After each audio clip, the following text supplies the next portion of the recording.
नमस्कार दोस्तों, मैं हूं शंकर सुमन शुक्ला और कहानी का पार्ट 2 लेकर के आज फिर आपके सामने हाजिर हूं।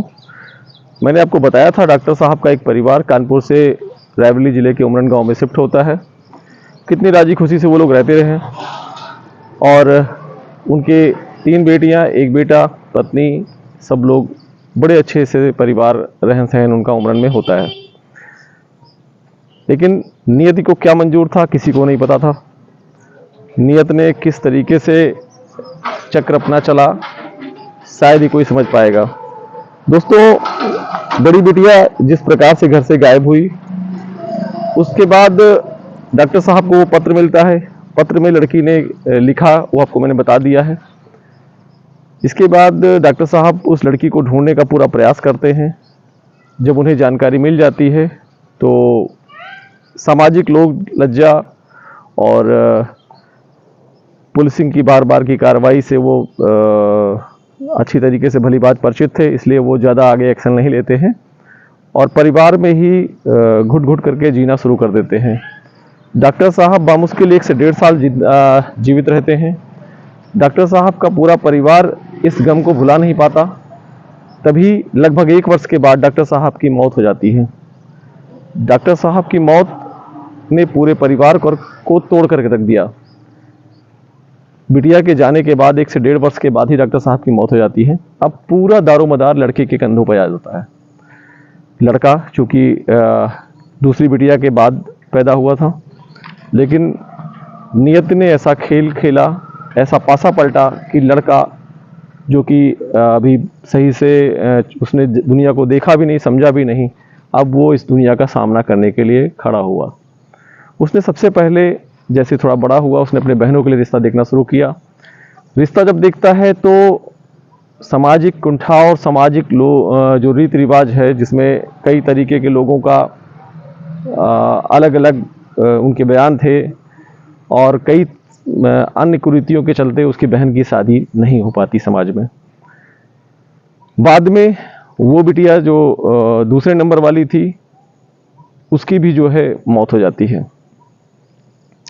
एक अवसाद ग्रसित हो जाता है पूरे परिवार पे। अब भरण पोषण की जिम्मेदारी क्योंकि बड़े लड़के पे थी, लड़का एक ही है, ये सिलसिला चलता रहता है। साल दर साल लगभग 7-8 साल परिवार का निकल जाता है और दशक होता है 94-95 का, जिसके बाद उनकी पत्नी भी डॉक्टर साहब की एक्सपायर हो जाती है, वो भी मर जाती है। क्योंकि बहुत बहुत परिवार टूट चुका था। बड़ी बिटिया चली गई, पति चला गया, छोटी बिटिया भी मर गई। अब डॉक्टर साहब की पत्नी का भी जो है देहांत हो जाना एक अपने आप में बड़ा संकट लेकर के परिवार के सामने आ जाता है। अब आपको बताऊं, ये परिवार पूरी तरीके से टूट चुका था। डॉक्टर साहब का लड़का जो है अब अपनी बची हुई एक बहन के लिए रिश्ता देखता है। उसकी भी शादी समाज में हो नहीं पाती। मैं समाज के ठेकेदारों से एक चीज़ बोलना चाहता हूं कि किसी एक की सज़ा पूरे परिवार को ना दी जाए। जो परिवार इतने सम्मानित तरीके से आपके घर पे आया, उसका पूरा सम्मान होना चाहिए था। यदि कोई एक बिटिया गलत करती है, उसका पूरा श्रेय जो है पूरे परिवार पे, या उसकी बुराइयां जो है पूरे परिवार पे नहीं थोपनी चाहिए। बाद में दोस्तों, किसी तरीके से लड़का जब संभलने लायक होता है, कुछ व्यवसाय कार्य करता है, परिवार को एक अच्छे तरीके से ले चलता है, अपना भाई और बहन 2 ही बचे हैं खाली। अचानक एक दिन भाई दुनिया भर की दिमाग की टेंशन लेकर के जब जाता है तो उमरन गांव से 10 किलोमीटर पे एक टाउन पड़ता है ऊंचाहर, उसी के पास में उसका एक्सीडेंट होता है और वो भी दुर्घटना में मारा जाता है।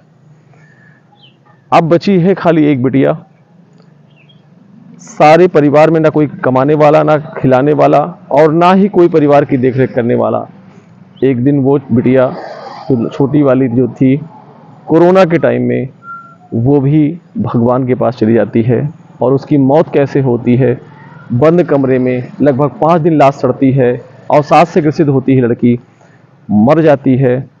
गांव के लोगों ने उस लड़की का जब घर के बाहर जब बदबू आती है तो लोग जाते हैं, दरवाज़ा तोड़ करके पुलिस बुला करके देखा जाता है तो लाश की बुरी हालत हो जाती है। दोस्तों, वो परिवार में कोई नहीं बचा आज के डेट में, पूरा का पूरा परिवार ख़त्म हो गया। इसीलिए बोलता हूँ, पहली मेरी प्रतिक्रिया ये है कि पहली बार वो बेटियां जो इस वीडियो को देखें, जो इस कहानी को देखें, वो एक सीख ले लें कि हमें अपने माँ बाप के खिलाफ कोई कदम नहीं उठाना। यदि कदम उठाएंगे तो परिवार का ये हालत हो सकता है। और दूसरी मेरी प्रतिक्रिया अपने समाज के लिए, यदि परिवार में आपके किसी भी व्यक्ति ने गलती की हुई है तो उसकी सज़ा पूरे परिवार को ना दी जाए। दोस्तों, ऐसी ही रोचक कहानियों के लिए आप मेरे साथ जुड़े रहिए, मेरे चैनल को सब्सक्राइब करिए। आपका प्यार मिलता रहे। धन्यवाद। ताज़ा खबरों से जुड़े रहने के लिए हमारे चैनल को सब्सक्राइब करें और बेल आइकन को दबाना ना भूलें ताकि हर खबर की नोटिफिकेशन आपको मिलती रहे।